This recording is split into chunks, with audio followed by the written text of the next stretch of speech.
Friends, आज हम देखेंगे डेटाबेस डिज़ाइन या लेवल्स ऑफ डेटाबेस, और इसे हम ANSI स्पार्क मॉडल भी बोलते हैं।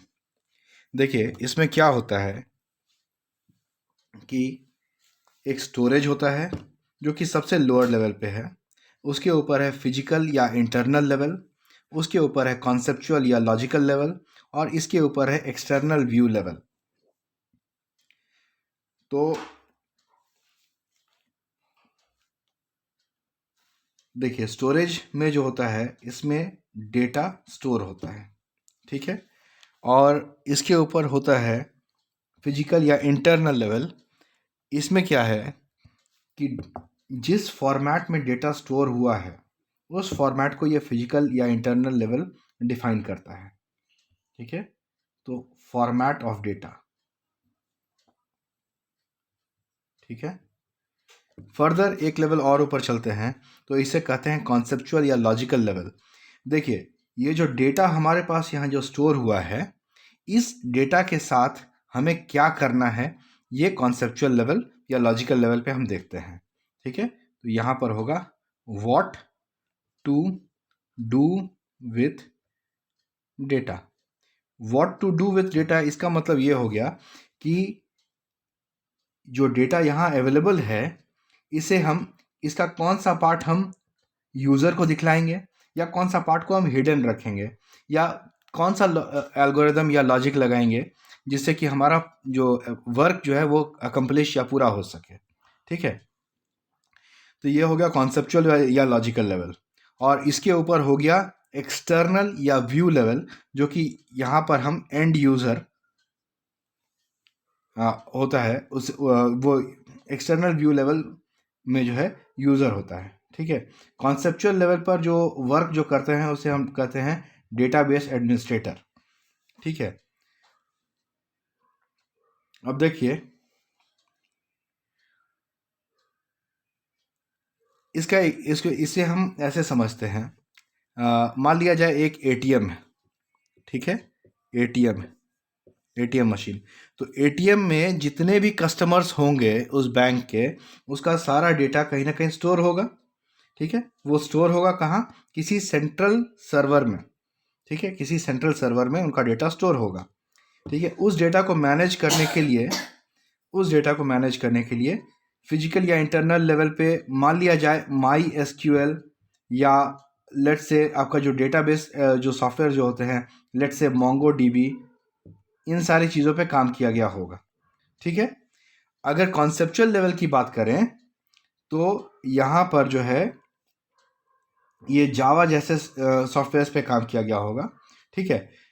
तो जो डेटा है उसमें अपडेशन, डिलीशन या इंसर्शन ये MySQL की मदद से होगा, जिसको कि जावा जैसा लैंग्वेज जो कॉन्सेप्चुअल लेवल पे जो प्रोग्रामिंग की गई होगी, वो जावा इसको एडमिनिस्टर करेगा कि यहाँ पे कौन सा डेटा होना चाहिए और कौन सा डेटा हमें दिखलाना है, ठीक है। और जो एंड यूज़र होगा, जो कि स्क्रीन पे जो कस्टमर होता है, वो ये देखता है कि हमें किस तरह से पैसे निकालने हैं या किस तरह से आ, आ, ये अपना बैलेंस चेक करना है, वो हमारा एंड यूज़र हो गया।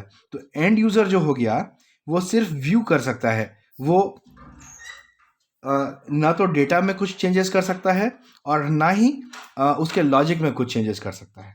जबकि डेटाबेस एडमिनिस्ट्रेटर जो होता है वो कॉन्सेप्चुअल लेवल पे उसके लॉजिक लेवल पे उसको चेंज कर सकता है, और डेटा तो वो एक्सेस कर ही सकता है, ठीक है। तो यही हो गया हमारा डेटाबेस का डिज़ाइन या लेवल्स ऑफ डेटाबेस या ANSI स्पार्क मॉडल। डेफिनेटली यहाँ पे 3 लेवल हैं, लेवल 1, लेवल 2 और ये लेवल 3, ठीक है। अब देखिए, एक और इसमें एस्पेक्ट है जिसे हम कहते हैं डेटा इंडिपेंडेंस। तो ये 2 लेवल का होता है, फिजिकल लेवल इंडिपेंडेंस और दूसरा है लॉजिकल डेटा इंडिपेंडेंस। तो देखिए क्या होता है कि अगर मान लीजिए फिजिकल लेवल पे हमने कुछ चेंज किया लेकिन उससे कॉन्सेप्चुअल लेवल पे कुछ चेंज नहीं आया। सपोज मान लीजिए बैंक में नोटबंदी के समय में जो कस्टमर्स हैं उनकी संख्या बढ़ गई होगी, तो वो उनका जो नंबर ऑफ डेटा है वो काफ़ी बढ़ गया। लेकिन डेटा बढ़ने के बावजूद क्या उनका कंसेप्चुअल लेवल या जो जिस तरीके से एटीएम काम करता है उसमें क्या चेंजेस आया, उसके लॉजिक में चेंजेस आया? नहीं, बिल्कुल चेंजेस नहीं आया। तो ये जो इंडिपेंडेंस है कि आपका स्टोरेज में अगर कुछ चेंज किया जाए लेकिन कंसेप्चुअल लेवल पे कोई चेंज ना आए, उसे हम कहते हैं फिजिकल डेटा इंडिपेंडेंस या फिजिकल लेवल इंडिपेंडेंस, राइट। अब मान लीजिए कि कंसेप्चुअल लेवल पे कुछ चेंजेस किए गए, ठीक है, कंसेप्चुअल लेवल पे कुछ चेंजेस किए गए। जैसे अगर मान लीजिए एक एटीएम में किसी कोई एक एटीएम में मान लीजिए आप डिफरेंट टाइप्स ऑफ नोट्स, जैसे कि 100 रुपीज़ के नोट से निकाल सकते हैं, 500 के नोट से निकाल सकते हैं, लेकिन नोटबंदी के समय में इसमें सिर्फ 2000 के नोट के ऑप्शन आ रहे थे, ठीक है। तो अगर मान लीजिए वो चेंज हमने कंसेप्चुअल लेवल पे किया, तो क्या यूज़र को स्क्रीन पे कुछ और दिखने लगेगा या जैसा पहले दिखता था वैसा ही दिखेगा? ठीक है, डेफिनेटली जैसा पहले दिखता था वैसे ही दिखेगा। तो इसे हम कहते हैं लॉजिकल डेटा इंडिपेंडेंस, ठीक है।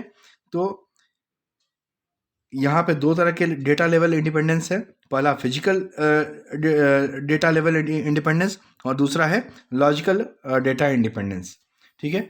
तो इस तरह से हमने आज देखा डेटाबेस का डिज़ाइन, जो कि 3 लेवल का होता है, लेवल 1, लेवल 2, लेवल 3, और देखा